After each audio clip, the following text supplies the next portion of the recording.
बहुत समय पहले की बात है। एक छोटा सा गांव था जिसे लोग शांतपुर कहते थे। गांव के चारों ओर घना जंगल था, जिसे रहस्यमय जंगल कहा जाता था। इस जंगल के बारे में तरह तरह की बातें प्रचलित थीं। कोई कहता था कि वहां खजाना छिपा है, तो कोई कहता था कि जंगल में भूत रहते हैं। पर सच्चाई किसी को नहीं पता थी, क्योंकि जंगल में जाने की हिम्मत किसी ने नहीं की थी। शांतपुर में एक लड़का रहता था, जिसका नाम अर्जुन था। वह बहुत बहादुर और जिज्ञासु स्वभाव का था। एक दिन उसने तय किया कि वह जंगल के रहस्य का पता लगाएगा। उसके माता पिता ने उसे बहुत समझाया, लेकिन वह नहीं माना। उसने अपनी तलवार, एक मशाल और कुछ खाने पीने का सामान लिया और जंगल की ओर चल पड़ा। जंगल में कदम रखते ही अर्जुन को अजीब सी आवाजें सुनाई दी। कभी पक्षियों की चहचहाहट, तो कभी पेड़ों की सरसराहट। वह डर तो रहा था, लेकिन उसका उत्साह उससे ज्यादा था। चलते चलते उसे एक पुराना मंदिर मिला, जो जंगल के बीचों बीच था।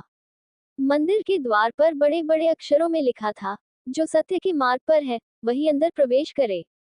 अर्जुन ने हिम्मत जुटाई और अंदर गया। मंदिर के भीतर एक बड़ा हॉल था, जिसकी दीवारों पर प्राचीन चित्र बने हुए थे। अचानक एक बूढ़ा साधु प्रकट हुआ। उसने अर्जुन से पूछा, तुम यहाँ क्यों आए हो, वत्स? अर्जुन ने विनम्रता से कहा, मैं इस जंगल के रहस्य को जानना चाहता हूँ। साधु ने मुस्कुराते हुए कहा, इस जंगल का रहस्य जानने के लिए तुम्हें 3 परीक्षाएं देनी होंगी। अगर तुमने इन्हें पार कर लिया, तो तुम्हें सच्चाई का पता चलेगा। अर्जुन ने सहमति जताई। पहली परीक्षा थी भय पर विजय। साधु ने अर्जुन को एक गहरी गुफा में भेजा, जहां हर कोने से डरावनी आवाजें आ रही थीं।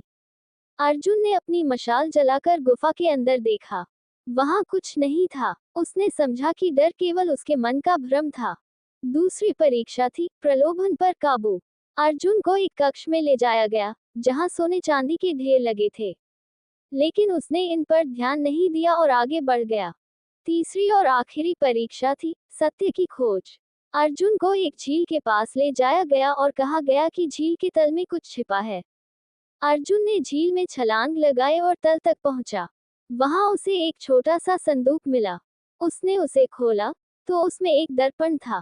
साधु ने अर्जुन से कहा, ये दर्पण तुम्हें सिखाता है कि सच्चा रहस्य तुम्हारे भीतर है। अगर तुम खुद को जान लोगे, तो हर रहस्य हल हो जाएगा।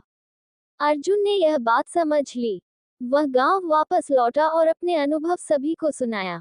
धीरे धीरे गांव के लोग भी जंगल जाने लगे और उन्होंने जाना कि डर और रहस्य केवल हमारे मन की उपज है। इस तरह शांतपुर का रहस्यमय जंगल अब ज्ञान का जंगल बन गया।